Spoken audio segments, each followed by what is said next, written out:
Vamos con la segunda parte de electricidad. En el video anterior habíamos ya empezado con el tema de electricidad.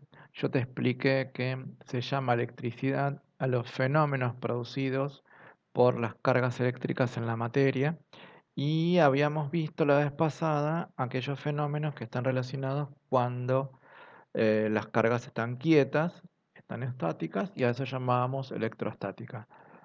Con este video vamos a ver qué es lo que pasa cuando las cargas se ponen en movimiento. Así que, para que las cargas se pongan en movimiento, una de las cosas que habíamos visto en el video anterior era que el tipo de material que necesitábamos tenía que ser uno que permitiera el movimiento de las cargas. Así que nos vamos a conseguir un conductor que en la mayoría de los casos de lo que vamos a ver es un cable, pero no solamente un cable. Recordá que yo te mencioné varios materiales que son conductores. El cobre es lo más frecuente, la mayoría de los metales son buenos conductores, también el agua corriente porque tiene sales disueltas, las personas son buenos conductores y así una serie de materiales. En este caso vamos a limitarnos a los cables de cobre, salvo que yo te mencione alguna otra cuestión. Pero bueno, tenemos acá un circuito hecho de un material conductor, un cable de cobre, y ahí tenemos que tener ubicados los electrones. Estos son los electrones libres que son capaces de moverse por todo el material.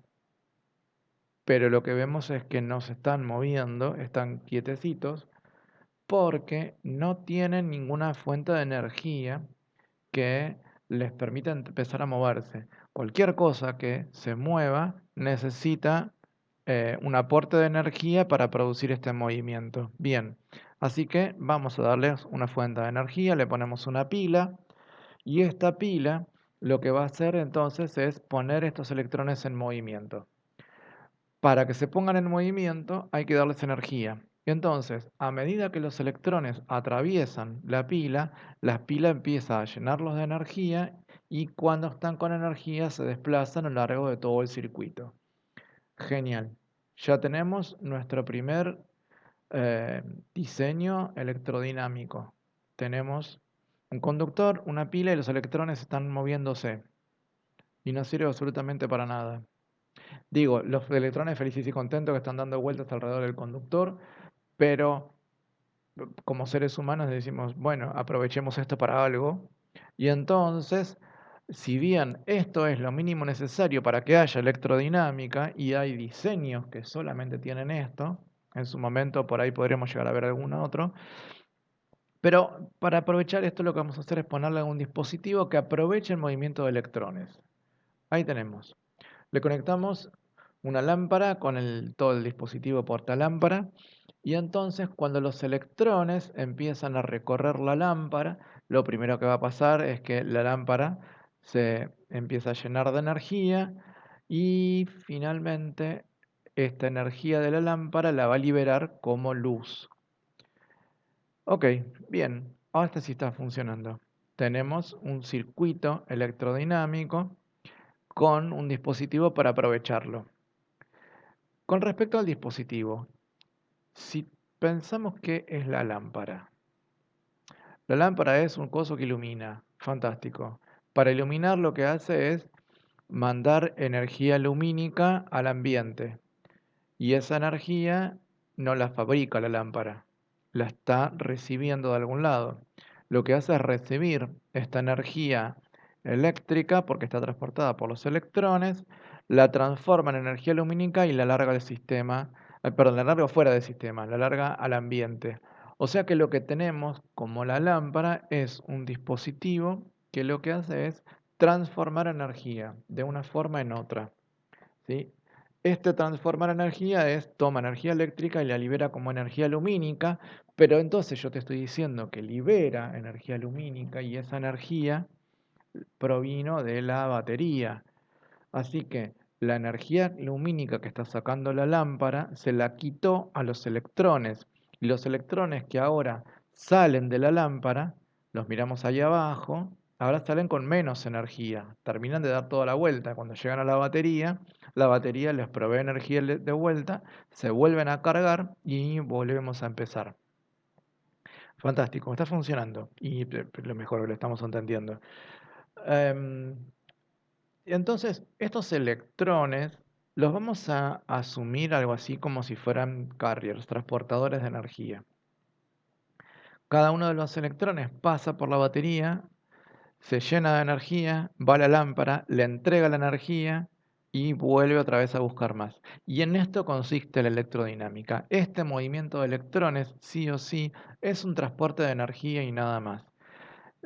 Y lo útil de esto es mandarlo a algún dispositivo que convierta esa energía en algo que nos beneficie. En este caso estamos usando la lámpara.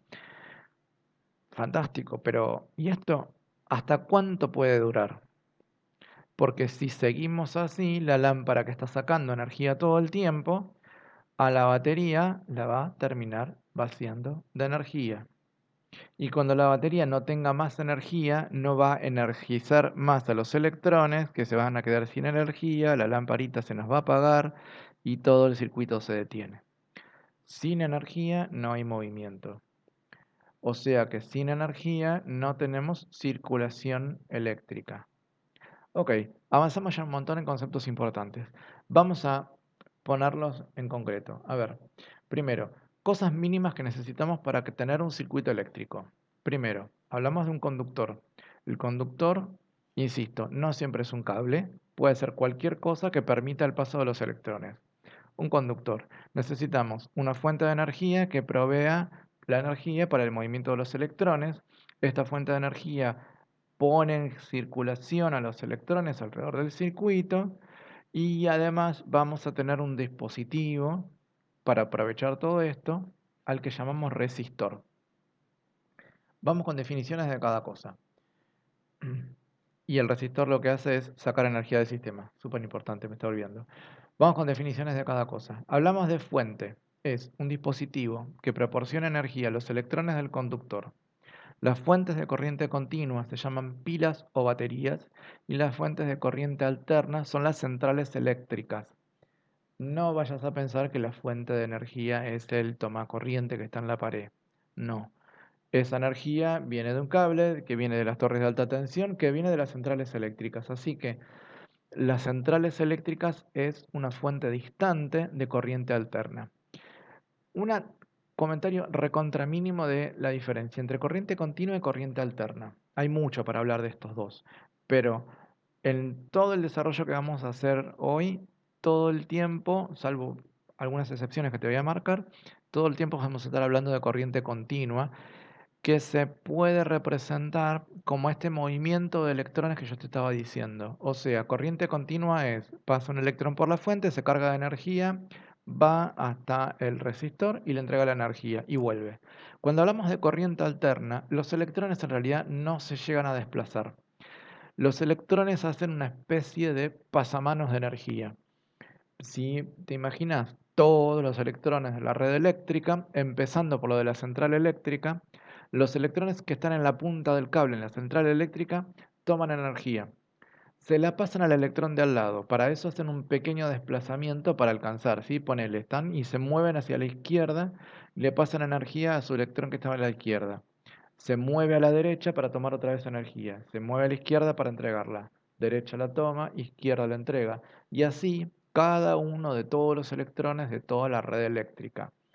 Finalmente lo que veo es que los electrones se están como oscilando alrededor de una posición fija. Si esto te acordás, hace mucho tiempo que lo vimos, de las ondas, es similar a las ondas longitudinales, donde teníamos una vibración de la materia en la misma dirección en que se movía la onda.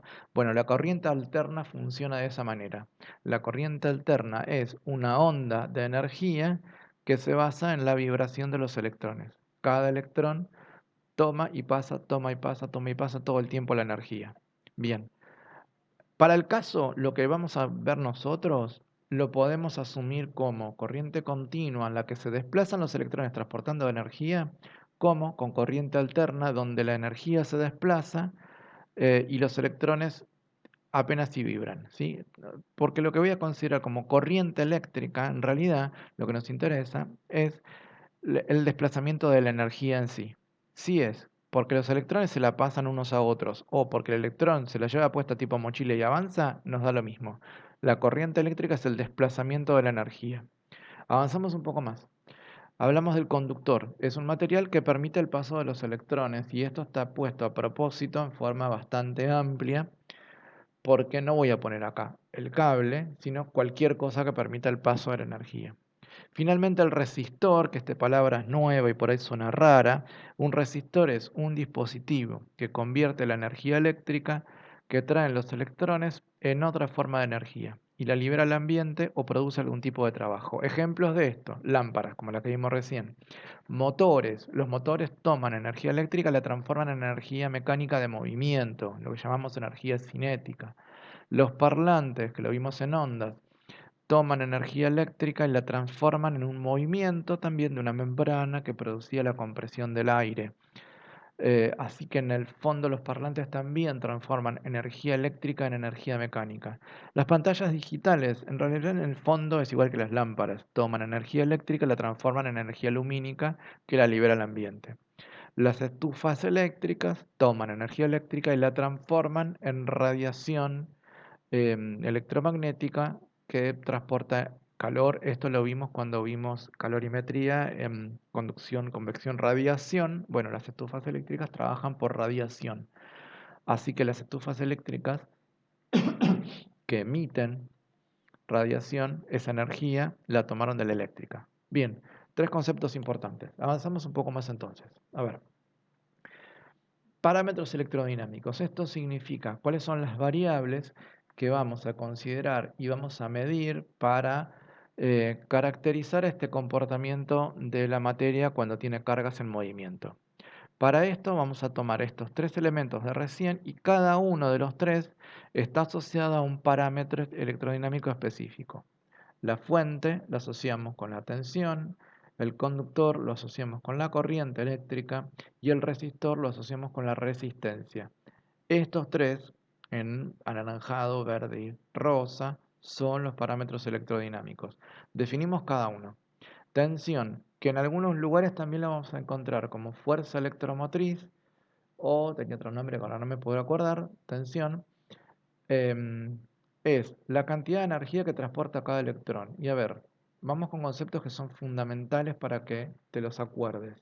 La tensión es la cantidad de energía que transporta cada electrón. Cada electrón es como pretender demasiado, porque son cosas tan insignificantes que no podemos hablar de cada electrón. Tenemos que hablar de cosas que sean como más medibles, para eso necesitamos una cantidad enorme de electrones y entonces en vez de hablar de cada electrón hablamos de un coulomb de electrones. El concepto de coulomb era la cantidad de carga que lo vimos en el video de electrostática. ¿Sí? Un coulomb es una cantidad enorme de electrones, andábamos en los miles de trillones. Bien, entonces, concepto que tenemos entonces, la tensión es una cantidad de energía. Símbolo es una B corta mayúscula, la unidad es en volts y muchas veces hablamos de voltaje en vez de tensión. Personalmente como que me suena raro hablar de voltaje. Es como que la medida de distancia la habláramos en metraje o que el tiempo es el segundaje. Yo, por lo menos en esta materia te voy a pedir que tensión se llama tensión, ¿sí? Y se mide en volts. Después, está bien, en la práctica profesional sí vamos a hablar de voltaje y demás, pero acá vamos a usar un poco, un rato, este lenguaje técnico. Vamos al siguiente, corriente. Ah, me está olvidando esto. Que si venimos de la definición es cantidad de energía que transporta un coulomb de electrones. Entonces, un volt va a ser la cantidad de energía que le medimos en joules dividido la cantidad de electrones que la medimos en coulombs. Avanzamos un poco más, ahora sí. Corriente eléctrica. Cuando hablamos de corriente es la cantidad de electrones que pasan por segundo en un determinado lugar. Si nos paramos en un determinado lugar y los electrones que pasan por segundo, eso va a ser la corriente y lo podemos relacionar fácilmente con un concepto que ya vimos que es el de caudal. Hablar de corriente o intensidad de corriente es el mismo concepto que caudal, o sea que la corriente es el caudal de electrones que están pasando por el conductor. Lo simbolizamos con una I mayúscula porque también se llama intensidad. Lo medimos en amperes y no hablamos de amperaje, hablamos de corriente. Y entonces, si la corriente son la cantidad de electrones que pasan por segundo, los amperes los vamos a poder tener en cantidad de electrones, o sea, coulombs por segundo, que es la unidad de cantidad de cargas sobre la cantidad de tiempo. El otro, la resistencia, es la dificultad al desplazamiento de los electrones. Este es un poco más como difuso. ¿Qué tan difícil es atravesar un resistor? Hay algunos resistores que cuestan más que otros, ¿sí? Los que cuestan más, decimos, tienen más resistencia. Hay algunas imágenes que sirven para entender esto. Una es, por ejemplo, si estamos atravesando algún espacio que no es lo mismo atravesarlo y si está lleno de aire, de agua o de, qué sé yo, miel. Bueno, cuanto más me cueste atravesarlo, más resistencia. Esa imagen funciona bien. La otra que también funciona bien, que la resistencia es como si fuera la inclinación de una pendiente. Cuanto mayor es el grado de inclinación, mayor es la dificultad para atravesarlo. O sea que yo diría que una pendiente más pronunciada presenta más resistencia para ser atravesada. Por ese lado estamos andando cuando hablamos de resistencia. Ahora igual vamos a buscar alguna que otra imagen también que funcione bien. Simbolizamos con una R mayúscula y se mide en ohms. Acá la medimos en ohms y punto. ¿Sí? Hay formas de transformarlo en otras cosas, pero son más complejas y no nos van a aportar nada. Así que vamos a repasar estos tres conceptos que son los fundamentales. Digo, importantísimo que te lleves estos tres. Que la tensión es la cantidad de energía, que la corriente es la cantidad de electrones y que la resistencia es la dificultad del desplazamiento. Si podés memorizar pronto esto, el resto de la explicación va a funcionar mucho más fácil. ¿Sí? Es muy frecuente confundir tensión y corriente y es muy importante que lo puedas diferenciar. ¿Por qué? Porque hay veces que yo puedo tener muy alta tensión, mucha cantidad de energía, pero en pocos electrones. Y si tengo pocos electrones hay poca corriente. Y si tengo poca corriente por ahí no pasa nada. Digo, por ahí no es un problema, aunque haya mucha tensión. De hecho, cuando vimos electrostática en el video anterior, si te ubicas en cómo se formaban los rayos, yo te conté que se iban cargando las nubes, se iba cargando el suelo y ahí hay una tensión, pero no hay corriente. Se van acumulando las cargas y se va viendo cada vez más tensión, ¿sí? Cuando hay suficiente tensión para vencer la resistencia del aire, cae un rayo y ahí tengo una corriente eléctrica. Así que un rayo, en realidad, que es una descarga, es electrodinámica. ¿Está? Bien, tensión es la cantidad de energía y corriente es la cantidad de electrones. Bien, ¿cómo se relacionan estos tres entre sí? Lo vamos a plantear de dos maneras. Una es esta. ¿Dónde? A ver, el muñequito rosa es la resistencia, que lo que está tratando es de dificultar el paso de la corriente en verde y quien está dándole energía para poder avanzar y atravesar la resistencia es la tensión en amarillo. Y empecemos a pensarlo con esta imagen y cómo juegan estas cosas. A ver, si Ohm se pone más intenso y aprieta más, y Volt está usando toda su fuerza, no va a poder tener más energía. O sea que está usando todo lo que puede y si Ohm aprieta más, va a pasar más lento Ampere. O sea que cuanto mayor sea la dificultad que le pone Ohm, la corriente va a ir más lenta. O sea que mayor resistencia, menor corriente, pero la tensión la sigo manteniendo igual porque Volt sigue dándole la misma energía, solo que esa energía no le alcanza para vencer la resistencia que le pone Ohm. De esta manera juegan estos tres. La otra forma, que por ahí no es tan amable, es esta, que se llama ley de Ohm. Supongo que te acordás haberla visto cuando viste riesgo eléctrico en alguna otra materia.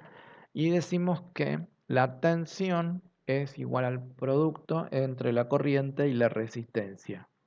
Y esto se mantiene. Si lo aplicamos al dibujo que tenemos ahí, manteniendo la tensión, yo digo, aumento la resistencia y para que el producto me siga dando lo mismo, la corriente tiene que bajar. Bien, presentado entonces estos que son los conceptos centrales, vamos a avanzar un poco más. A ver, símbolos usados en circuitos eléctricos. ¿Por qué con símbolos? Y porque yo recién te estuve mostrando animaciones, dibujitos y demás, pero cuando tenemos que hacer esquemas, vienen bárbaro tener cosas muy simplificadas que nos ayuden a que todos nos entendamos rápidamente. Entonces, estos dos símbolos corresponden a pila y batería, que eran las fuentes de corriente continua. Si tengo una corriente alterna, este es el símbolo que vamos a utilizar. Tenemos además un conductor, en general es un cable, por eso lo hacemos como una línea. Y el otro elemento que nos falta es el de la resistencia o resistor, que hay dos símbolos posibles, cualquiera de los dos están bien. Yo en realidad prefiero el de arriba porque me resulta más fácil de dibujarlo. Cualquiera de los dos símbolos representa un resistor. Recordamos, el resistor podían ser lámparas, estufas, motores, parlantes, eh, distintos componentes que consumen en el celular. Todo eso que consume energía es un resistor. Tenemos unos cuantos más. A ver, otra línea. Estos tienen que ver con modificaciones en el conductor. Hablamos de un interruptor y en general se dibuja de esa manera, que es un interruptor abierto. Un interruptor es una tecla de luz, la perilla del velador, los botones para prender la luz en el palier. Todos esos son interruptores. Los interruptores lo que hacen es interrumpir la corriente, o sea, lo que hacemos es una brecha en el conductor. Generalmente lo dibujamos abierto, en las explicaciones de este video a veces lo vamos a poner cerrado para poder entender cómo funciona. El segundo, el puntito gordo, se llama nodo o empalme. En los circuitos en general se hablan de nodos, pero cuando esto lo llevamos a la vida real, a esto llamamos empalme. ¿Qué es un empalme?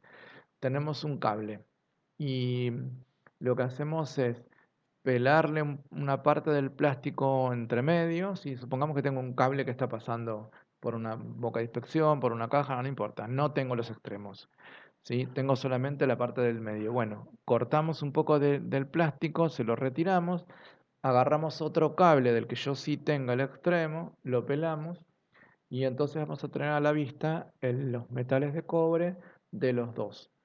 Atornillamos, enroscamos uno en otro y tenemos un empalme. Obviamente esto va con cinta aisladora porque si no armamos lío y puede volar algo o se puede prender fuego todo. Eso es un empalme.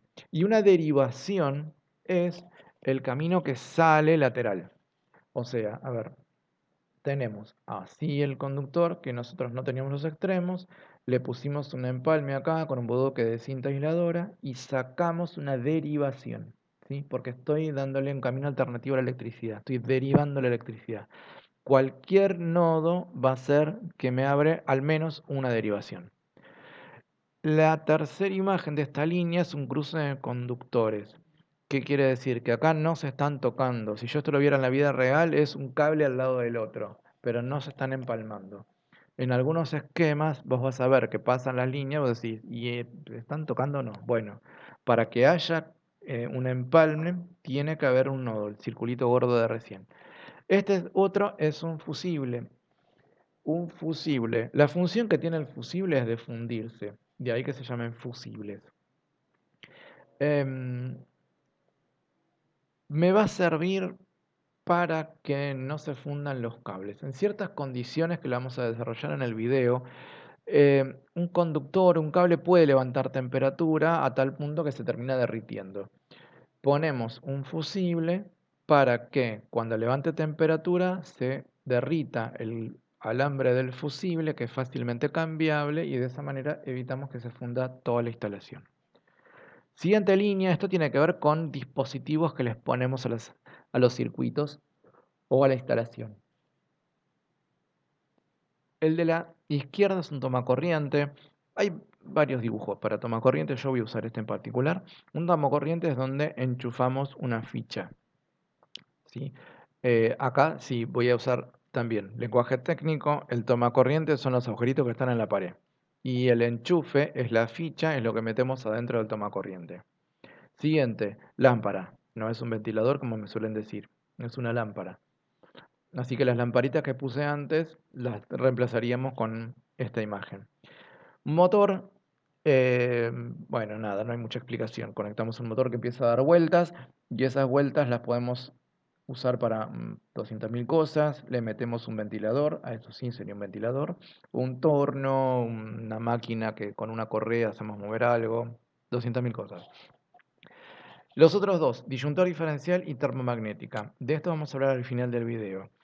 Son dos llaves de corte automáticas. Cuando pasan determinados eventos, que lo vamos a ver al final del video, em, estos dos lo que hacen es cortar la corriente.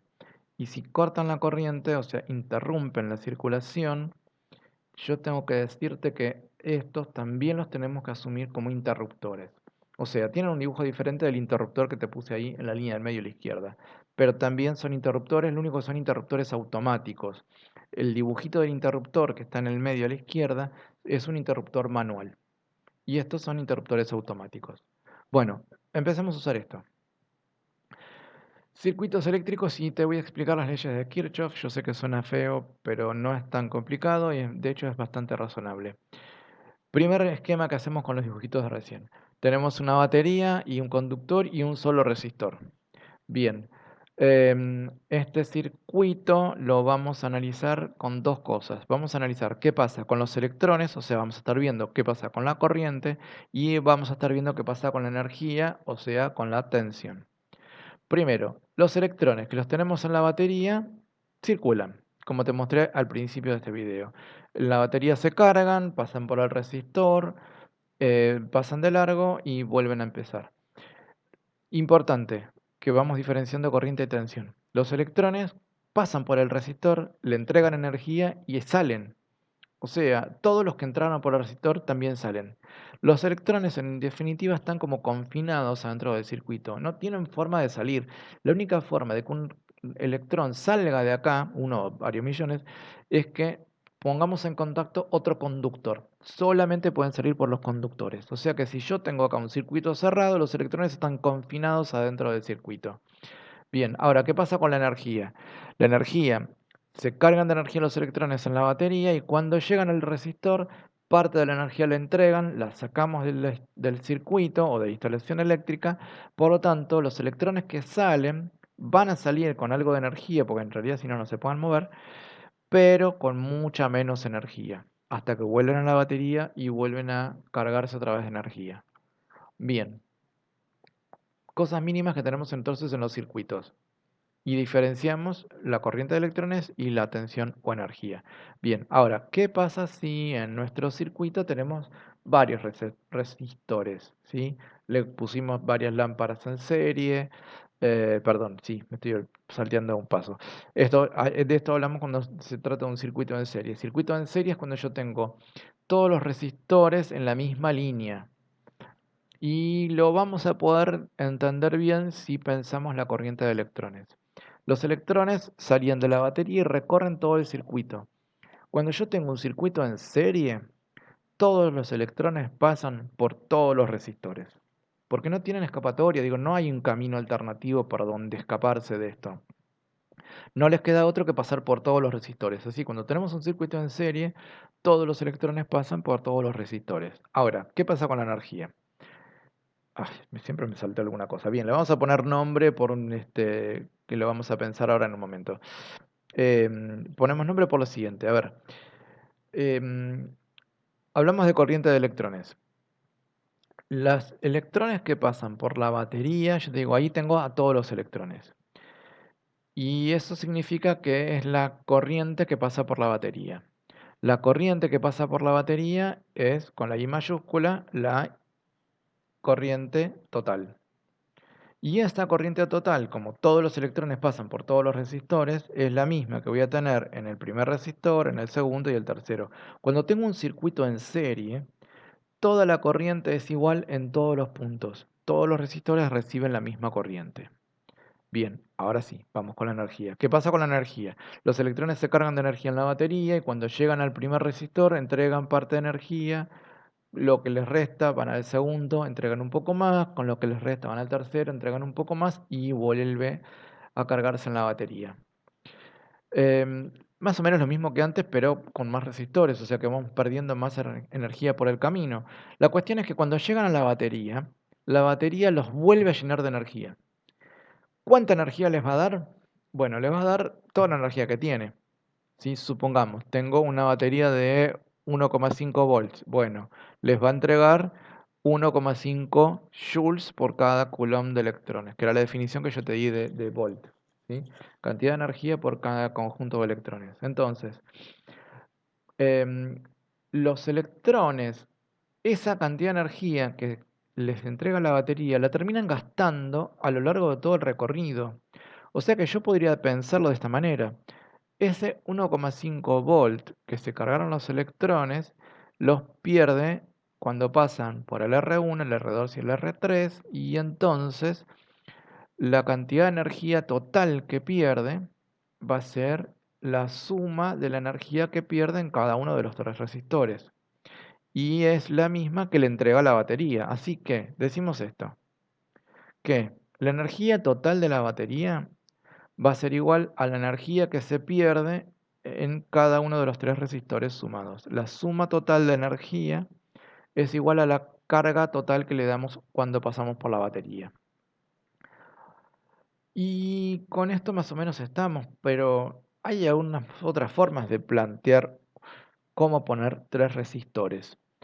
La otra alternativa como extremo, hay cosas intermedias que en realidad no vamos a llegar a ver, pero el otro extremo sería, en vez de ponerlo uno al lado del otro, ay, me estaba olvidando de esto. Segunda ley de Kirchhoff. Esto que te estoy contando, todo esto, es la segunda ley de Kirchhoff. Bien, ahora sí. La otra manera de ponerlos es que en vez de estar uno a continuación del otro, estén uno al lado del otro. Y esto nos cambia un montón de cosas. Las vamos a ir viendo de a poco. Primero, se llama circuito en paralelo. Y ponemos los nombres igual que antes y vemos qué pasa con la corriente de electrones. Salen todos los electrones de la batería. Y cuando llegan al primer nodo, una parte de los electrones se va por el primer resistor. Toma la desviación, o sea, toma la primera derivación. En el primer nodo, los electrones toman la primera derivación, algunos. El resto sigue de largo hasta encontrarse con el segundo nodo, donde entran a la segunda derivación, y los que restan terminan yendo hasta el tercero. Pero fíjate qué va pasando con la cantidad de electrones.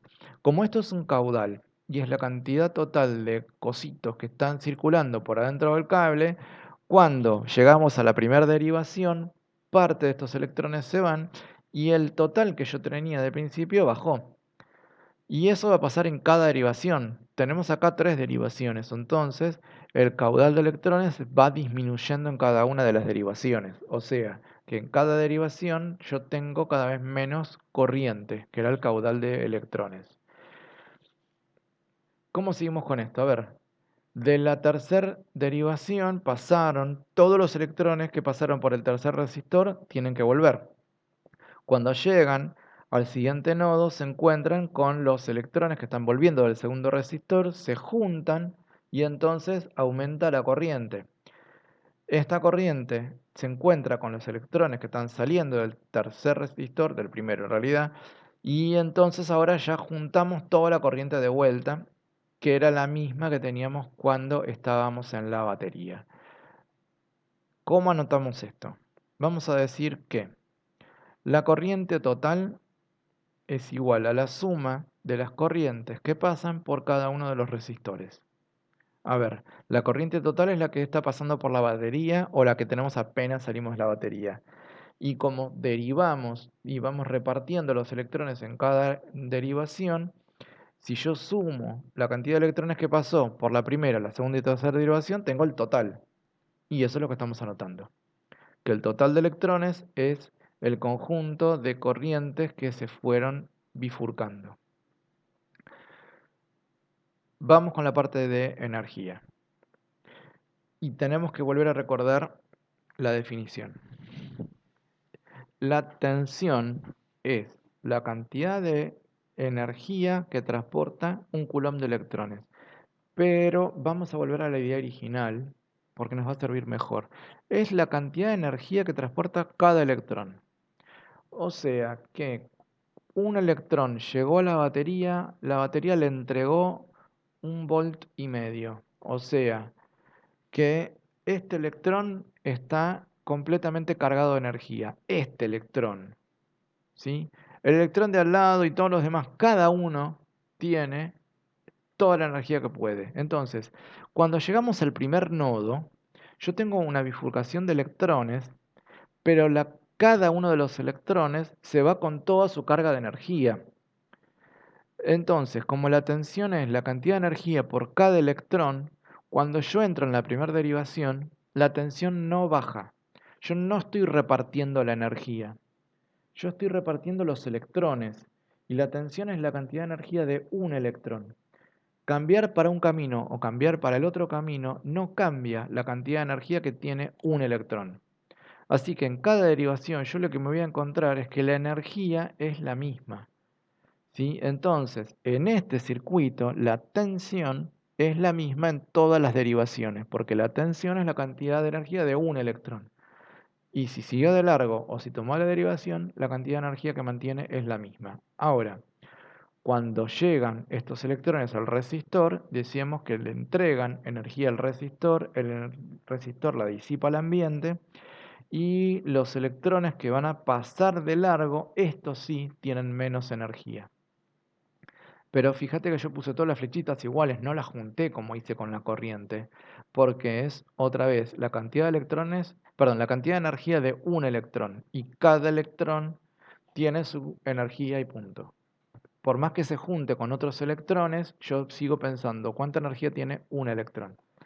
Y con esto cerramos el circuito. Entonces, si yo pienso en la energía que va a cada derivación y la comparo con la energía total, resulta que es la misma. Yo tengo ahora que la energía de la batería es la misma que le llega a cada una de las derivaciones. Y esto es lo que llamamos primer ley de Kirchhoff. Bien, hacemos un resumen de esto. A ver, arrancamos por la segunda ley de Kirchhoff, que aplica a circuitos en serie. En los circuitos en serie dijimos que todos los electrones pasan por todos los resistores, por lo tanto, la corriente total y la de cada resistor es la misma. Y dijimos que la cantidad de energía se va perdiendo en cada resistor y entonces la energía que se pierde en total es igual a la suma de las energías que se perdieron en cada resistor. Y eso es lo que termina entregando la fuente cuando terminamos. Y la primera ley de Kirchhoff entonces se aplica a circuitos en paralelo. Dijimos que en los circuitos en paralelo la corriente se va dividiendo y en cada derivación tengo menos electrones, pero si yo sumo la corriente de cada uno de los tres resistores, me da la corriente total. Con la energía decimos que es la energía de cada electrón, por lo tanto, aunque tomen un camino o tomen el otro, la energía no cambia, entonces la tensión se mantiene igual en todas las derivaciones. Bien. Lo fundamental era que te acuerdes, concepto de tensión, corriente y resistencia. En segundo lugar esto, pero lo vamos a estar aplicando y vamos a ver para qué sirve. Vamos a hacer algunas características que le corresponden a los circuitos en serie y en paralelo. Una cosa que está asociado en los circuitos en serie con esto que decimos que es la misma corriente en todos los resistores. Si lo ponemos ahora en algo más concreto, tenemos una fuente de corriente alterna. En rojo te puse los cables que están energizados y acá como el interruptor está abierto, está energizado hasta ahí. A partir de ese lugar no hay energía. Pero cuando cerramos el interruptor, energizamos todo lo que viene a continuación, tenemos las lámparas que se encienden y el resto de electrones con algo de energía pasan de largo y tenemos el cable de retorno eh, del retorno del circuito. Al que entra la energía lo llamamos fase y al que salen los electrones con el resto de energía que le queda lo llamamos neutro. Estos son los nombres que vamos a usar. Lo mismo te digo como con otros nombres de antes. Los nombres de los cables en una instalación de corriente alterna son el que trae energía es fase y el que cierra el circuito es el neutro, el que permite que los electrones salgan. Hay otros nombres, ni te los pienso mencionar. Fase y neutro y se terminó. Bien, ahora, ¿qué pasa si una de estas lámparas se rompe? Pues que se arruina todo. Se rompió la primera, entonces la corriente no puede pasar de la primera lámpara y si no puede pasar de ahí no puede seguir avanzando. Entonces se rompió una lámpara, se quemó una lámpara, la saqué del portalámpara y todas las lámparas se apagaron. Pero fíjate que hay un cable que todavía está energizado. Y esto es algo a tener en cuenta cuando lo llevamos a la calle, o sea, a la práctica. Si el interruptor está cerrado, el cable que llega hasta el portalámparas está energizado y si uno lo toca y está con tocando con los pies algo que es conductor, el suelo, por ejemplo, puede recibir una descarga, aunque todas las lámparas estén apagadas. Bien, esto es lo que pasa entonces en un circuito en serie. O funciona todo o no funciona nada. ¿Tá? Si se rompe uno, si lo desenchufé, si lo apagué, lo que sea, hay algo que dejó de funcionar, todos dejaron de funcionar. Bien, veamos lo mismo que pasa en un circuito en paralelo.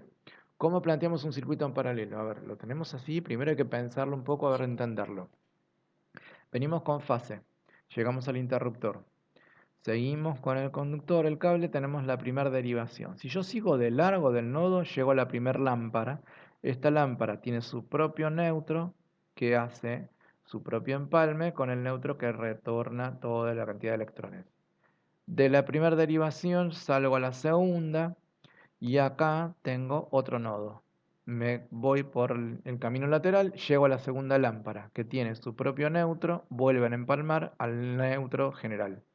Y si voy por la última derivación, llego a la tercera lámpara que tiene su propio neutro que vuelve a empalmar al neutro general.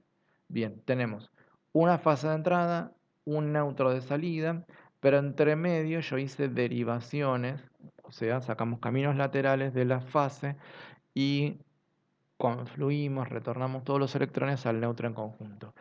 Ahora, accionamos el interruptor y se nos prenden todas las lámparas. Es lo que uno deseaba, está genial. Pasa a veces que ¿sí? Vas, tocas una tecla y prenden todas las lámparas. Bueno, este es el caso. Em, ¿Qué pasa ahora si se rompe una lámpara? Bueno, a ver, rompamos una. Crunch. A ver. La lámpara que se rompió está apagada. Y el cable que está saliendo de la lámpara no está más energizado. Pero como hubo una derivación a las otras lámparas, las otras siguen recibiendo energía. Así que en un circuito en paralelo, la corriente se va dividiendo y eso es lo que nos permite que los otros dispositivos sigan funcionando a pesar de que uno caducó, se apagó, lo que sea. Bien, vamos a pensar otra característica y ahora tiene que ver con la tensión. En un circuito en serie, dijimos que la tensión se iba repartiendo y en cada resistor se perdía una parte. O sea que si yo conecto estas lámparas, entre las tres lámparas se tienen que repartir como puedan la tensión. Cuando conecto el interruptor, las tres lámparas prenden. Y yo veo que prenden e iluminan. Bien, ahora, ¿qué pasa cuando lo tengo en paralelo? En paralelo dijimos que todas las derivaciones recibían la misma tensión, o sea que estas tres lámparas no se tienen que repartir la energía como las otras. Así que cada una recibe la totalidad de energía. Y lo que vamos a tener es que son mucho más brillantes. ¿Tá? Como cada una recibe más energía, cada una de las tres producen mayor iluminación. Si en vez de ser lámparas fueran motores, por ejemplo, bueno, si los tengo en serie, van a dar vueltas con muchas menos revoluciones por minuto. Si están en serie, si están en paralelo, lo tengo a toda potencia. Si pienso los tres motores con el caso anterior, si apago o se rompe un motor, se apagan todos. En cambio, si están en paralelo, cada uno de los tres puede tener su propio interruptor y seguir funcionando. Bien, avanzamos. Vamos a pensar ahora cómo cambia las condiciones si le vamos agregando más cantidad de resistores. Para entender esto, vamos a buscar otra imagen para el concepto de resistor. Yo te dije que era como atravesar algo con más o menos densidad, que era una cuesta más o menos empinada. Bien, ahora la vamos a plantear con una puerta con molinete. ¿Sí? Esto es una puerta giratoria y hay que empujar para poder pasar. Pero la puerta giratoria que vamos a usar es especial en el sentido de que le podemos regular qué tan dura se va a poner. O sea, le podemos regular si hay que hacer más o menos fuerza para poder atravesarla. Cuando pongamos una puerta más dura, va a ser una resistencia mayor. Cuando pongamos una puerta que hay que hacer menos fuerza, más blanda, es una resistencia menor. Y estas puertas giratorias vamos a meterlas acá. O sea que lo que vamos a tomar en consideración ahora es como si fueran estas puertas giratorias para eh, tomar el concepto del resistor. Bien, entonces, tenemos en principio un solo resistor. Lo ponemos en funcionamiento, la corriente pasa, va a pasar tanta cantidad de electrones como puedan vencer la fuerza del molinete que le pusimos. ¿Qué pasa ahora si le ponemos dos de estos? Bueno, dos de estos significa que atravesamos el primero y después tenemos que atravesar el segundo, pero vamos a demorar un poco más, porque algo de fuerza hay que hacer para pasar el molinete. Digo, suponete que vas con dos o tres personas a entrar en un local, en un banco que tienen puerta giratoria. Y vamos todos juntos a la misma velocidad, pero cuando llegamos a la puerta giratoria yo tengo que esperar al de adelante que entre. Eso me demora. Y si ahora le pusimos dos puertas giratorias, quiere decir que tengo que esperar la primera, después la segunda, cada vez se toma más lento. Y si va más lento, hay menos caudal, y si hay menos caudal, hay menos corriente. Probamos una cosa más. Le ponemos una tercera puerta giratoria. ¿Y qué pasa entonces con la corriente? Que ahora la corriente es menor. Cuantas más cantidad de puertas giratorias le esté poniendo, más tengo que esperar, el caudal es menor, la corriente es cada vez menor. Entonces, ¿cómo cambia? La N es la cantidad de resistores que le voy a poner. Si yo aumento la cantidad de resistores, lo que vamos a conseguir en un circuito en serie es que la corriente total sea más baja.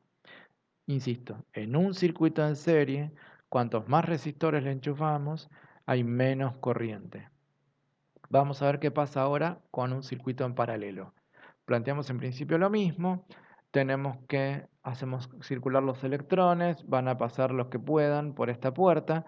Fíjate que le puse una puerta un poco dura, ¿sí? Nos zafamos y le apretamos los tornillos. Esta puerta es dura para poder pasarla, o sea que la corriente de electrones va a ser poquita.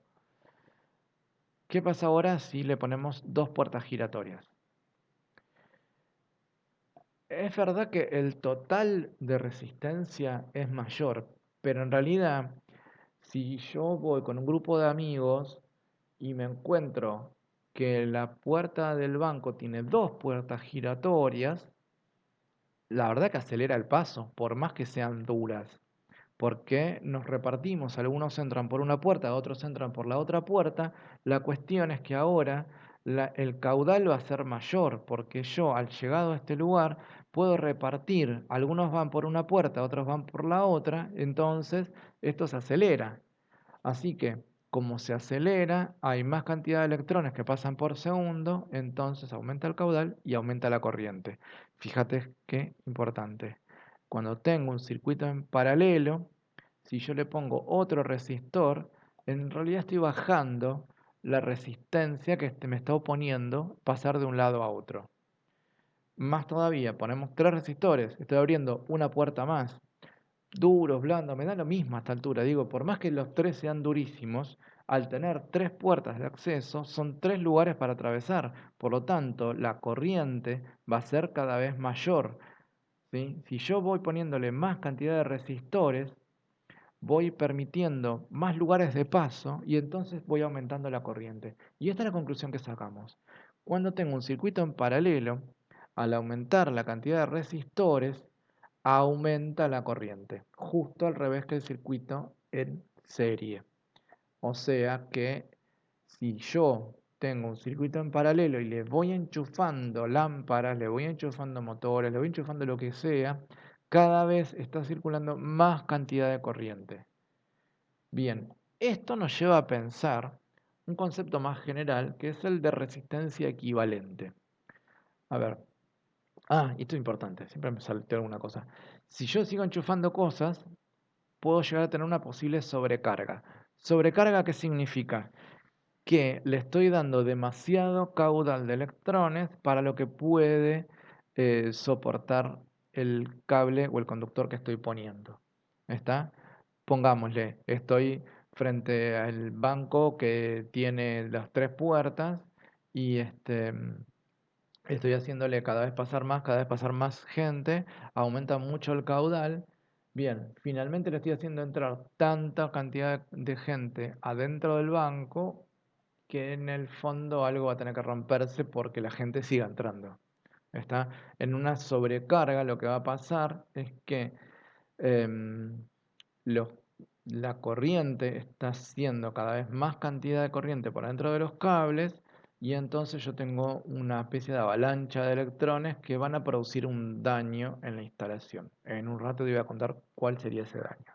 Ahora sí, entonces, vamos con esta idea de la resistencia total equivalente. ¿Qué significa? Significa que tengo que pensar, en realidad son cálculos, pero en este video no vamos a hacer los cálculos. Tengo que pensar em, qué tanto me cuesta ir desde el punto A hasta el punto B teniendo en cuenta los resistores que yo tengo. En el caso de un circuito en serie, yo lo que tengo es que, dijimos, que si ponemos más cantidad de resistores, la resistencia va aumentando. Y es correcto. La resistencia total equivalente en serie es la suma de los resistores. Entonces, en este esquema que tenemos, para pasar del punto A al punto B, tengo una resistencia que va a ser la suma de la resistencia del resistor 1 más la resistencia del resistor 2 más la resistencia del resistor 3. El total de resistencia para pasar de un punto al otro es la suma de los resistores. Eso lo habíamos entendido con los dibujos y lo pasamos a fórmulas, vemos que es muy directo. Ahora, si yo planteo lo mismo en un circuito en paralelo, la idea era que cuantos más resistores pongo, menos resistencia total. Digo, es más fácil pasar del punto A al punto B. Y este es el punto del concepto de resistencia total equivalente. ¿Qué tan fácil o qué tan difícil es pasar del punto A al punto B? En un circuito en serie, cuantos más resistencia les pongo, más difícil es del punto A al punto B. Pero en un paralelo, cuantos más resistencia le pongo, son más cantidad de caminos, más derivaciones, más puertas de acceso, entonces es cada vez más fácil. Y meter eso en una ecuación matemática eh, no es tan sencillo. A ver, la resistencia equivalente en paralelo la tendríamos expresada de esta manera. Aplicada a este circuito en particular sería la resistencia equivalente en paralelo para pasar del punto A al punto B es 1 dividido la suma de las inversas de las resistencias de cada uno de los resistores. Te pongo la fórmula, te estoy explicando el concepto. Hasta el momento solo quiero que te quedes con el concepto. ¿Sí? Por el momento no vamos a estar haciendo estas cuentas, pero sí me interesa que se entienda y que vamos a ver cómo aplicamos esto. De cuantos más resistores pongo, más fácil es pasar del punto A al punto B. Bien. Em, Vamos a analizar un poco más esto. Nos quedamos con el circuito en serie. Nos quedamos con esto de que los resistores son estas puertas con molinete, que la corriente circula y la corriente va a depender de la resistencia total que le estemos poniendo al circuito.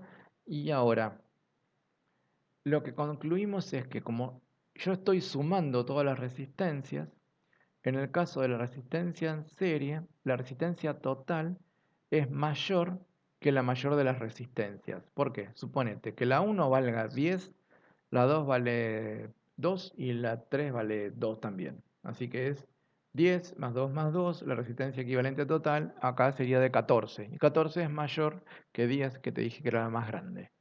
Bien, conclusión general que tenemos de esto, ¿sí? Cuanto más resistencia les ponemos, más aumenta la equivalente total, pero además la equivalente total es más grande que la más grande de las resistencias.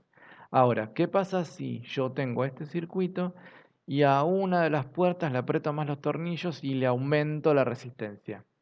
Hago que sea más difícil atravesarlo, por lo tanto voy a tener menos caudal de electrones porque es más difícil atravesarlo.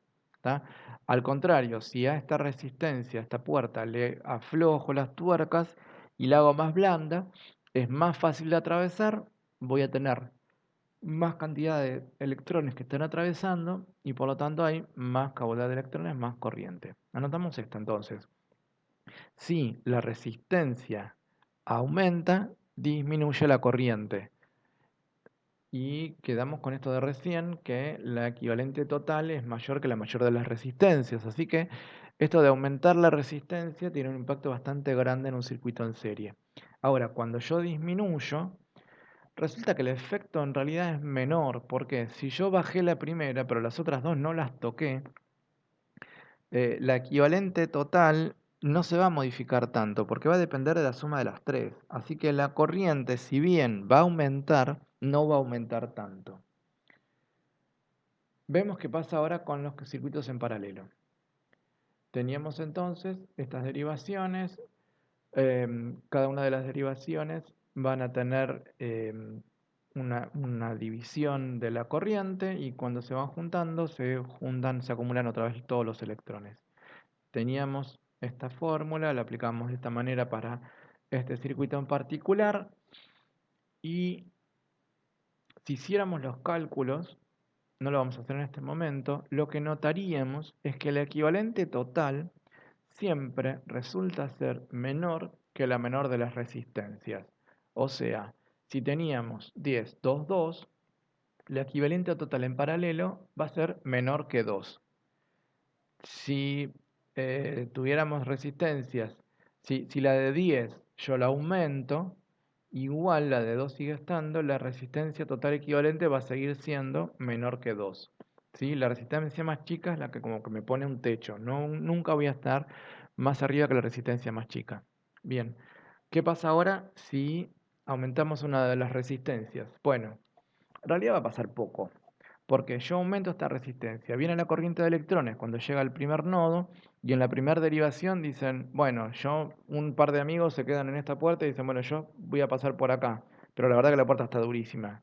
Los que no llegan a entrar por acá sigan de largo, o sea que por esta derivación voy a tener poca corriente y el resto no se queda esperando, el resto pasa de largo. Va a seguir al siguiente nodo y en realidad esto no nos cambió tanto. ¿Sí? Aumentar una resistencia en paralelo tiene poco efecto. ¿Sí? Entonces, ¿qué vemos? Si yo aumento la resistencia, como el equivalente total no me está cambiando tanto, porque las más chicas siguen siendo las que me ponen el límite, la equivalente total es más chica que las más chicas, la corriente sí va a disminuir un poco, pero no para tanto. ¿Sí? Esto es justo al revés de lo que pasaba con los circuitos en serie. Ahora, pensemos qué pasa si yo disminuyo la resistencia. Bueno, acá el grupo de amigos felices y contentos porque llegan a este primer nodo y tengo más cantidad de electrones que están pasando. El resto pasaron de largo. Entonces, como la resistencia equivalente es menor que la menor de las resistencias, yo a esta la hice más chica y entonces bajo la resistencia total. Y entonces, si tengo menos resistencia, la corriente total aumenta mucho más, mucho más. Acá es justo al revés que en el circuito en serie.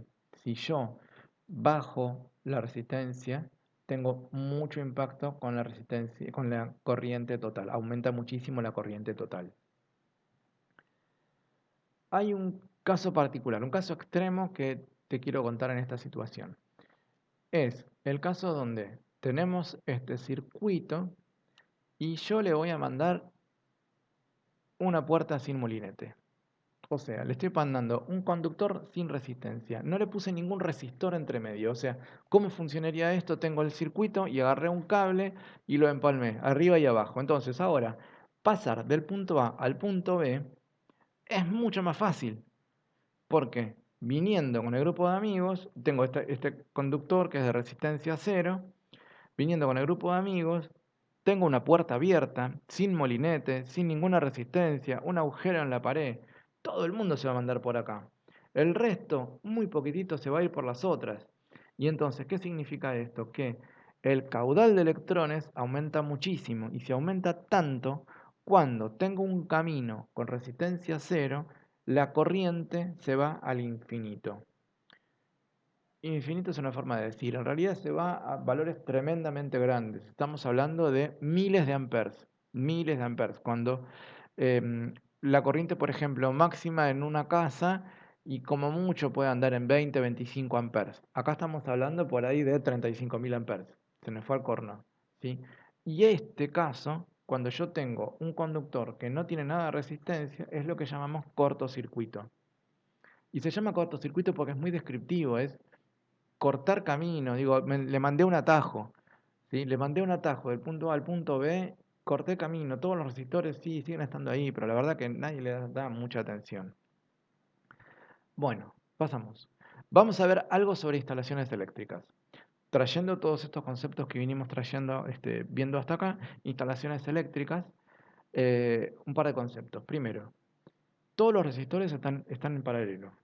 Perdón, todos los resistores están en paralelo. Recordamos, resistores podían ser lámparas, planchas, motores, aire acondicionado, microondas, fresadora, cualquier cosa que consuma energía. Están todos en paralelo. ¿Por qué? Porque lo vimos antes. Si yo los pongo en serie, rompió uno y se me apaga toda la instalación. Y esto no es lo que vemos. Lo que vemos es todo lo contrario, que apagué una lámpara, apagué algo, se rompió, saqué una lámpara y todo lo demás sigue funcionando. ¿Están? Entonces, en las instalaciones eléctricas, todos los resistores van en paralelo. Y esto hace que no solamente sigan funcionando, sino que además todos reciban la misma tensión.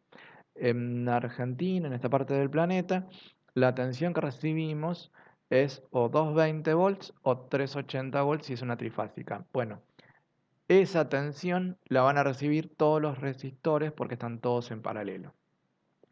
Otra cuestión, todos los tomacorrientes están en paralelos entre sí.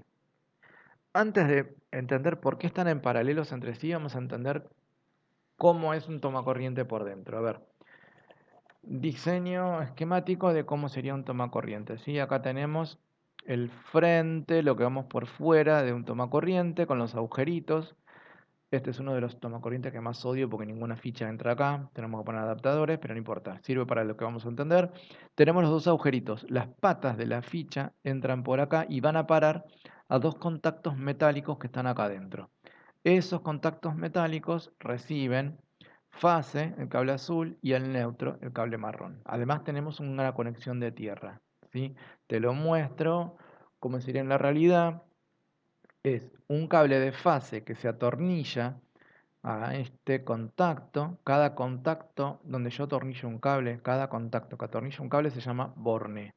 Entonces, la fase la atornillamos a un borne, este de acá, el neutro lo atornillamos al otro borne, el tierra por allá, pero fase y un neutro no entran en contacto. Es decir, que un tomacorriente es un lugar a donde llegan dos cables que no se tocan y por lo tanto no hay comunicación entre los dos cables. Un tomacorriente es una interrupción en el circuito. Entonces, si yo tengo que el tomacorriente es una interrupción en el circuito, ¿qué pasa si los pongo en serie?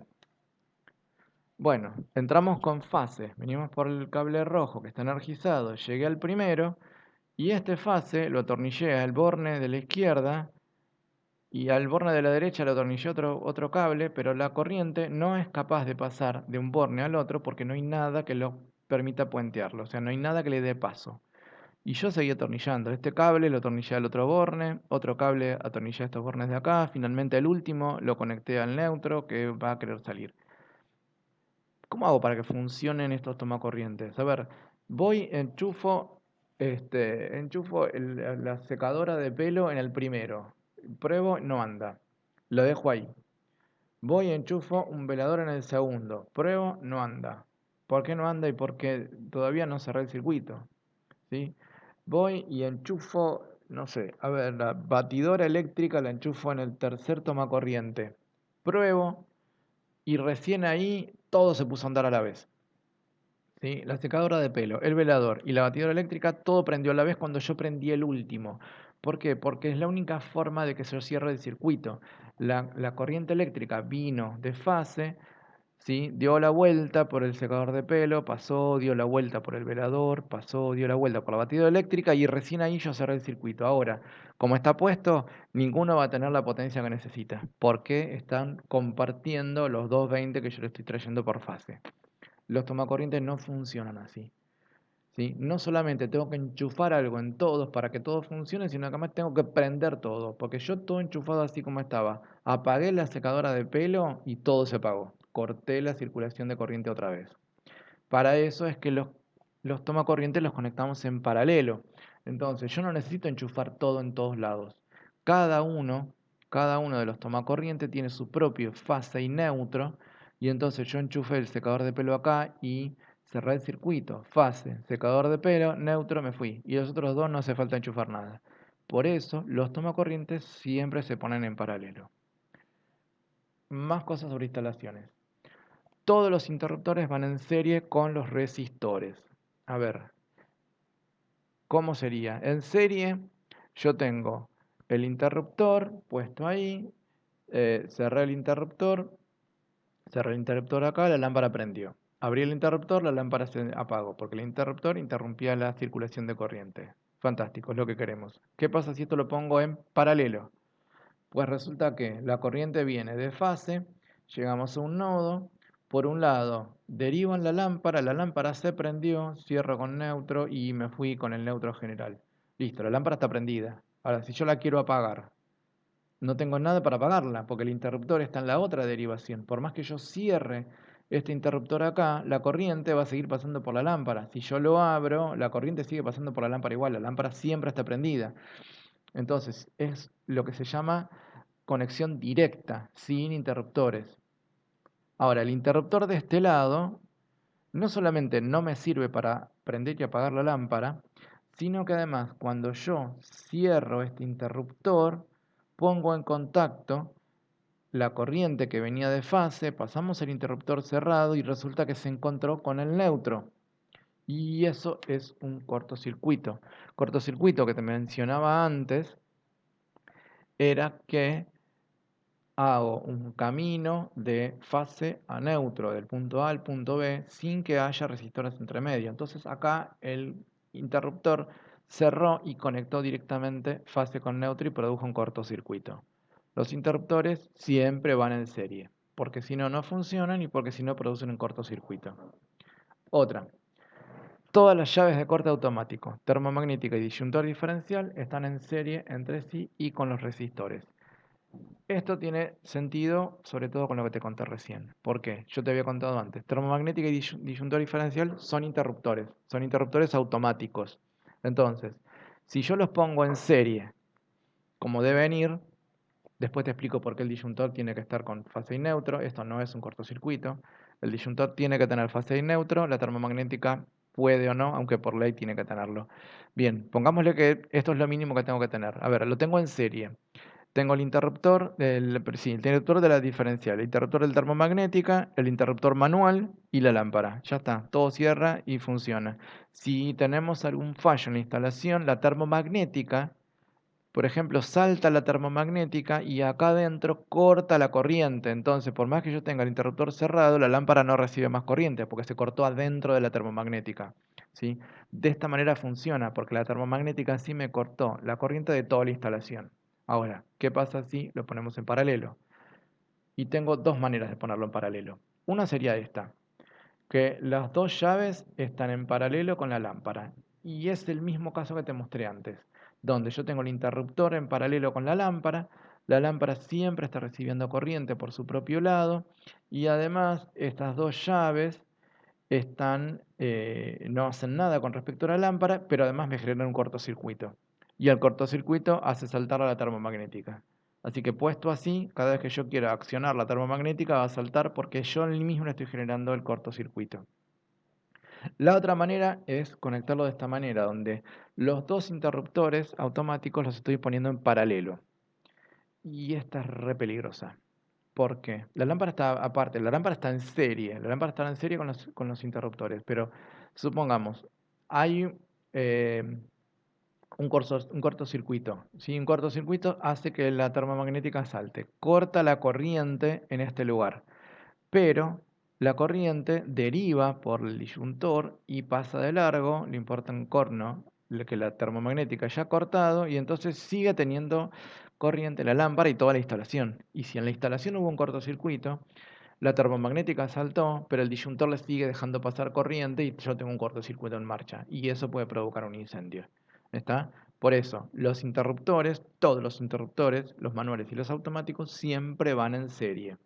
¿Por qué? Porque si no, no funcionan o porque pueden producir un cortocircuito o, como este caso, no impiden el paso de la corriente.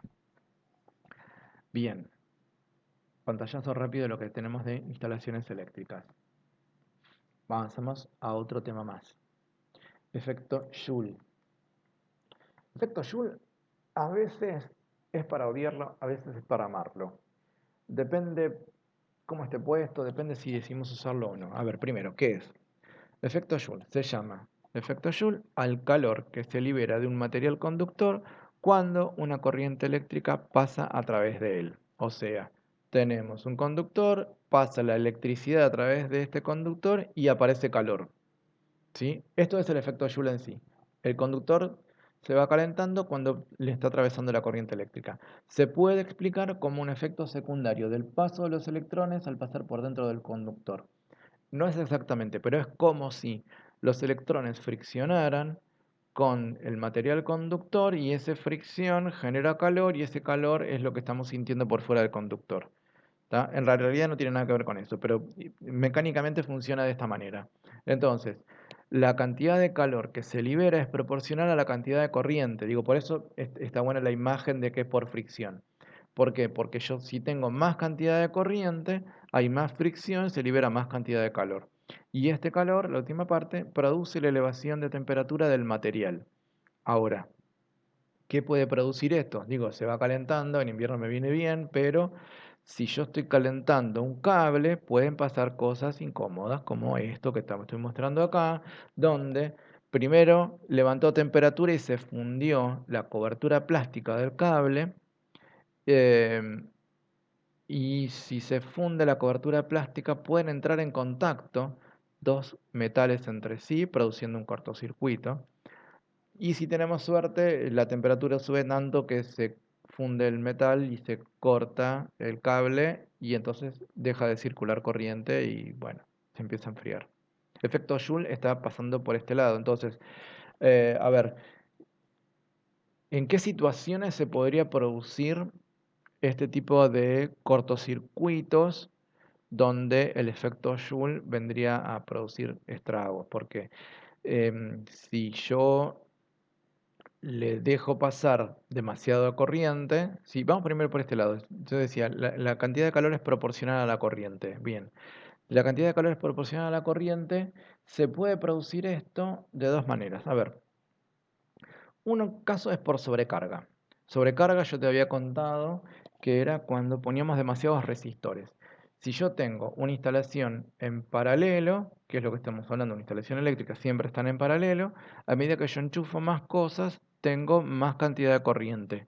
Y llega un momento en donde la cantidad de corriente va calentando los cables y llegamos a los efectos que te estaba mostrando. ¿Cómo generamos una sobrecarga? Esta es una manera. ¿Sí? Había dos tomacorrientes para dos fichas, dos cables. Bien. Le pusimos recontra zapatillas y a las zapatillas después le mandamos otra zapatilla más y a las zapatillas le ponemos triples. Enchufamos un montón de cosas y entonces cada una de estas cosas que yo enchufé tienen su propia corriente de electrones y todos se suman en el mismo tomacorriente. O sea, en el tomacorriente de arriba se junta toda la cantidad de electrones que se bifurcan en cada una de las fichas y lo mismo en el de abajo.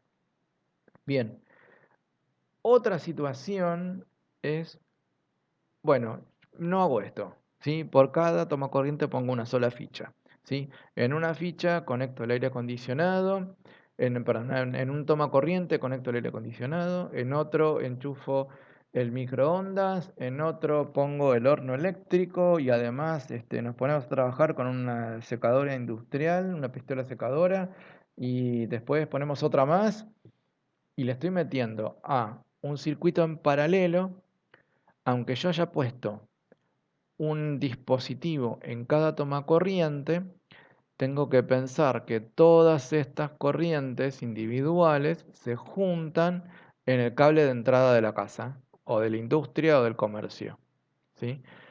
Si se juntan en ese lugar, yo en ese punto tengo la suma total de corrientes. Entonces, estoy con que le puse demasiados resistores, aumentó muchísimo la corriente y eso hace que aumente mucho el efecto Joule, ¿sí? Tengo demasiados electrones circulando por dentro del cable, haciendo demasiada fricción, levantando demasiado calor, aumenta la temperatura de los cables y finalmente se terminan fundiendo. ¿Cómo evitamos esto? Con una termomagnética, que en un rato te voy a explicar cómo funciona. Más o menos. Bien. Entonces, sobrecarga sería esto. ¿Tá? Enchufé demasiados resistores. La otra posibilidad para que el efecto Joule sea odioso es con un cortocircuito. Cortocircuito es cuando yo conecto los diagramas que te mostré antes, el punto A con el punto B con un conductor. Bien, ¿cómo se puede hacer esto en la vida real? A ver, este era el diagrama que te quería mostrar. Esto es lo que vimos antes. Entonces, yo tengo una derivación con un resistor, consume energía, otra consume energía, pero le mandé un cable acá, un resistor que no tiene nada de resistencia. No le mandé un resistor. Le mandé un conductor. Le mandé un conductor que no tiene nada de resistencia. Y ahí generamos que toda la corriente pase rápidamente del punto A al punto B y se genera un cortocircuito. ¿Cómo pasa esto? Situaciones posibles. A ver, esto es la ficha de un enchufe. Y entonces, uno de los cables, ¿sí? Por ejemplo, sea el fase, está atornillado acá a este borne. El otro borne tiene atornillado el neutro, pero resulta que la puntita del cable no la pusieron bien atornillada ni apretada y quedó suelta y quedó en contacto con el tornillo del otro lado. ¿Qué pasa acá? La corriente venía por fase y debería haberse ido por este borne. Perdón, estamos al revés. Entra por fase por este borne, porque vengo del toma corriente. Entra por fase por este borne y debería nada más haberse ido por este cable al dispositivo que enchufamos. Bien, pero resulta que yo acá, al hacer esto, estoy dándole un camino alternativo. O se va para este lado del cable o se va para este otro lado. Y este otro lado va directo al otro borne. Entonces, llegamos con la corriente de fase por este borne de acá, pasé por este cable, tocamos este borne de acá, esquivamos, puenteamos, no pasamos por el dispositivo y me voy por el neutro de la instalación. Listo, cortocircuito. Y el cortocircuito entonces es no darle resistencia y entonces pasa toda la corriente por este lugar y bueno, nada, lo que estás viendo, se termina fundiendo la ficha. ¿Sí? ¿Por qué? Porque aumenta muchísimo el efecto Joule en este lugar. Otras situaciones donde se podrían producir cortocircuitos. A veces porque uno le da a hacer tareas a gente que no tiene experiencia y dicen, uy, mira qué lindo que quedó. No sé si no te estás dando cuenta de lo que pasa, pero acá yo tengo los dos cables y los están enroscados entre sí y fueron a parar a cada uno de los bornes. Que entonces vengo con fase, con la energía por este lado, llego a este borne, vengo acá y ya puenteo directamente al cable de neutro y me voy y cerré. Y el dispositivo ni lo tocamos. Listo, cerramos cortocircuito. Otra más. Cosas que a veces pasan porque uno no lo anticipa. Tenemos acá, a ver, bornes. Acá tengo un borne con un cable atornillado. El cable baja. Otro borne con el otro cable atornillado. Acá tengo este fase. Este es neutro, no están en contacto, me parece fantástico, todo bien. Ahora, está puesto en un lugar que hace mucho calor. Está en un lugar cerrado, donde se levanta temperatura y se terminaron fundiendo las cubiertas plásticas que hicieron contacto con esta hermosa protección metálica que se le puso adelante. Y este funciona de conductor, porque el metal es conductor. Acá tengo un ejemplo que te decía antes. Es un conductor donde no es un cable. Entonces, yo vine con fase, la energía por acá pasó por el metal y llegó al otro cable de neutro, cerramos el circuito, hicimos cortocircuito y el dispositivo que estaba conectado, bien, gracias. Sí, cerramos el circuito, efecto Joule, la temperatura salta y se termina prendiendo fuego con alguna cosa. Y el otro caso que también es como inesperado a veces. Abrimos un tablero eléctrico y resulta que, bueno, teníamos un cortocircuito y vamos a inspeccionar y resulta que había acá un hermoso animal, tal vez haya sido Ratatouille en su otra vida, que tocó con cada una de sus patitas un borne diferente. Y entonces, del mismo lado, por ejemplo, este sea fase, el de la izquierda es fase. De la derecha, neutro, neutro, la ratita tocó neutro con fase. Y por dentro de su cuerpo, que es conductor, ahí tenemos otro conductor que no es un cable, cerró el circuito y produjo un cortocircuito y saltó toda la instalación y bueno, hay que comprar un gato. ¿Qué pasa entonces en estos casos? Bueno, hicimos un cortocircuito. Le dimos un paso libre a la corriente de electrones. Los electrones vienen en avalancha. Fricción, fricción, fricción, levanto temperatura y a veces levantamos tanta temperatura que... Sí, esto que me olvidé de avisarles, pero se los dije. Levantamos tanta temperatura que pasan estas cosas. ¿Está? Esto es una zapatilla con una sola cosa enchufada. O sea, no tengo sobrecarga. Pero estaba algún cable tocando al otro cable y entonces levantó temperatura y se termina prendiendo fuego. Y si empezás a revisar noticias vas a encontrarte unas cuantas que se prende fuego toda una industria por un cortocircuito como este. Bien, acá estamos como el efecto Joule no nos gusta mucho. No somos amigos del efecto Joule. Porque nada, se pueden prender fuego cosas. Pero hay veces donde el efecto Joule se porta bien, es nuestro amigo y ahí lo amamos porque nos sirve para un montón de cosas. Efecto Joule lo podemos usar para estufas eléctricas, ¿sí? Tiene esto una resistencia eléctrica donde está pasando la corriente, mucha fricción, levanta temperatura y se pone incandescente y libera calorcito. Viene bárbaro. Otras situaciones, las bombitas incandescentes. Por suerte no tenemos más de estas, pero funcionan de esta manera. Las bombitas de filamento. Las bombitas de filamento lo que hacen es calentarse, o sea, hace pasar la electricidad por el filamento de tungsteno, mucha fricción, mucho efecto Joule, levanta temperatura, no se prende fuego, se pone incandescente, igual que la estufa eléctrica, e ilumina. Genial. Otra. A alguna gente no le va a gustar esta imagen. Tengo una secadora industrial de pintura, donde hay un montón de tubos alrededor que se le hace pasar la corriente eléctrica y efecto Joule, liberamos calor y lo mismo que estamos hablando. Otra, una placa calefactora, una cocina eléctrica, planchas calefactoras. Bien, esto es enchufarlo, no necesito gas. ¿Sí? Aquellos que tengan hogares electrodependientes saben de qué estamos hablando. Las cocinas eléctricas por placa calefactora funcionan de esta manera, no las de inducción. Las de inducción funcionan de una manera completamente diferente, que no lo vamos a ver en este video. Pero las que son eléctricas, por efecto Joule, la placa se calienta y nos sirve para cocinar. También viejo amigo de los campamentos, es un recipiente de cerámica, una especie de laberinto, y por dentro del laberinto, si vos ves, hay un resorte, un alambre. Cuando lo enchufás, esto es eléctrico, ese alambre se va calentando por efecto Joule, nos sirve para cocinar. Y el nunca suficientemente valorado calentador de pava o directamente lo metemos en el termo, ¿sí? El calentador de agua eléctrico. Más de uno se ha quedado pegado con esto. Bueno, no importa, pero funciona por efecto Joule, tal cual, otra vez. ¿Sí? Hacemos pasar una corriente eléctrica, fricción de los electrones y calienta el agua o los recipientes donde estamos poniéndolo. Bueno, bien, bastante de efecto Joule. Ahora, dos palabras con llaves de corte automático. ¿Sí? No vamos a profundizar mucho con esto, por lo menos no en este video. Entonces, tenemos dos llaves de corte automático, la termomagnética y el disyuntor. Eh, Supongo que te acordás lo que se suele decir. La termomagnética protege la instalación, el disyuntor protege a las personas. Hasta ahí vamos bien.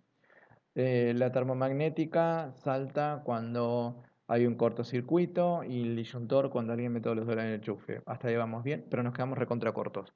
Vamos a profundizar un poco más, un poco más. Primero, termomagnética. ¿Cómo hace la termomagnética para saber que hubo un cortocircuito en la instalación?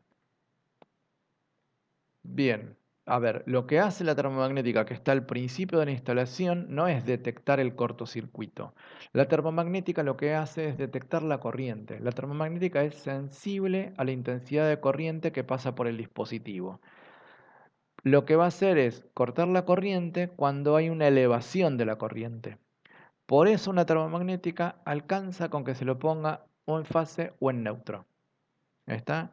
Hay termomagnéticas unipolares que se ponen o en fase o en neutro y las termomagnéticas bipolares, que son las que son legales, hay que ponerlas en fase y en neutro. Bueno, pero lo que está detectando es la intensidad de corriente que está pasando por el dispositivo. Y como es termomagnética, tiene dos partes, una acción térmica y una acción magnética. De hecho, yo te dejo un video acá en el aula donde vas a ver cómo es por dentro una termomagnética y más o menos cómo funciona. Y vas a ver que la térmica lo que hace es cortar la corriente cuando una lámina bimetal se dilata por efecto Joule, el amigo Joule que vimos recién. Una lámina bimetal es una lámina que tiene dos metales soldados entre sí. Esta lámina bimetal, cuando se calienta por efecto Joule, se empieza a dilatar y entonces se arquea y abre un contacto. ¿Sí? Abrir un contacto significa que deja de estar en contacto la circulación. Abrir un contacto significa que cortamos la corriente. En este caso, cuando está pasando demasiada corriente, por efecto Joule se calienta el bimetal y se corta la corriente. Esta acción es lenta porque tiene que pasar tiempo que se vaya calentando en la lámina bimetal para que finalmente corte. Y se acciona en los casos de sobrecarga, o sea, estamos haciendo pasar demasiada corriente, pero porque enchufamos muchas cosas en una instalación en paralelo. La acción magnética. Corta la corriente cuando una bobina genera un campo magnético muy intenso. Esto está adentro de la termomagnética. Digo, no es que uno afuera tiene una bobina. Digo, adentro de la llave, de la llave termomagnética está la lámina bimetal y la bobina. Las dos cosas metidas adentro. En el video se ven. La bobina genera un campo magnético muy intenso cuando hay mucha cantidad de corriente que le pasa rápidamente. ¿Sí? Mucha cantidad de corriente, estamos hablando de 3.000, 4.000 amperes juntos, ¿sí? Mientras que la térmica eh, con 30 amperes ya empieza a funcionar. La magnética tiene acción rápida, ¿sí? Acción rápida significa de repente llegó muchísima cantidad de corriente, entonces salta. Y lo que pasa para que haya muchísima cantidad de corriente toda junta es un cortocircuito, lo que estábamos viendo recién, dos cables que se cortan, se tocan entre sí y le estoy generando un paso libre, mucha cantidad de corriente de repente, salta la magnética. Bien, disyuntor diferencial. El funcionamiento del disyuntor diferencial tiene más complicaciones que la termomagnética. Es muy poco lo que te voy a poder decir ahora. Primero, es sensible a la diferencia de corriente entre la corriente de entrada que viene por fase y la corriente de salida que sale por neutro, que pasa por dentro del dispositivo. O sea, el disyuntor diferencial no detecta fugas de corriente, sino que lo que detecta es cuando la cantidad de electrones que entran es distinta de la cantidad de electrones que salen. ¿Cómo hacemos para que pase esto? Bueno, ahí es donde entra el concepto de fuga, ¿sí? Hablamos de una fuga cuando la cantidad de corriente que entra es distinta de la que sale. A ver, es de acción rápida. Cuando apenas supera la diferencia para la que está programado, o sea, hay una diferencia nominal, permite diferencias menores a esa, pero cuando superamos esta diferencia, corta. Es de acción rápida y se acciona por fugas de corriente, lo que te estaba diciendo, fugas de corriente. Ahora, Se habla de fugas de corriente cuando parte de los electrones que circulan por la instalación encuentran una derivación fuera de la instalación. Esto es una fuga de corriente bien conceptual. ¿Cuándo pasa esto? La típica, cuando algo te da una patada, ¿sí? Por ejemplo, estamos con suelas que sean conductores, eh, estoy tocando el piso o más, uno está descalzo y resulta que tocamos no sé, el lavarropas, la heladera y nos pateó. ¿Qué quiere decir que nos pateó? Bueno, significa que hay algún cable, sobre todo en los motores, que se ha abierto y está tocando la carcasa del dispositivo. La mayoría de los electrodomésticos que tenemos en casa tienen patas, o sea que están aislados del suelo. Y eso hace que la corriente se quede como en la carcasa del aparato esperando a ver para dónde va a salir. Cuando uno lo toca, uno funciona como conductor y le abre una derivación a esa corriente hacia el suelo. La persona está haciendo tierra, o sea, la corriente entró por fase hasta el motor, del motor a la carcasa, de la carcasa pasa por la persona, de la persona al suelo, y entonces yo tengo una corriente de electrones que no están volviendo por el neutro. Y entonces el disyuntor diferencial sensa, están entrando tantos electrones y están saliendo menos. Tengo una diferencia y entonces corta. Bien, no es la única forma que haya una fuga de corriente. Si una máquina o cualquier aparato que tenga este contacto con su carcasa no está aislado del suelo, bueno, el mismo aparato va a ser tierra. Y ahí también tengo una fuga de corriente. Mucho más amable, porque digo, corta la corriente del disyuntor, nadie le pateó nada. Bien, eso es una posibilidad.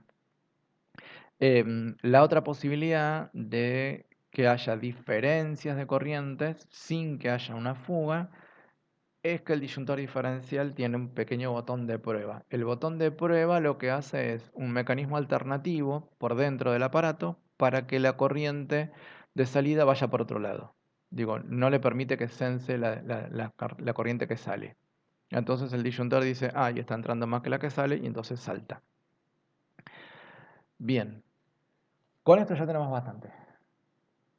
De electrodinámica, estos son los conceptos fundamentales eh, explicado con aplicaciones, y todo esto es lo que espero que sepas. Y fundamental, a ver, cosas fundamentales que sí o sí tendrías que saber. El concepto de tensión, corriente y resistencia. ¿Qué es lo que pasa con la corriente y la tensión en un circuito en paralelo? ¿Y qué es lo que pasa con la corriente y la tensión en un circuito en serie? Y las características que te mostré, las 4 características que te mostré en instalaciones eléctricas. Eso es como digamos, si no sabes esto, y la verdad que no estamos aprovechando el tema. Bueno, listo, todo por hoy.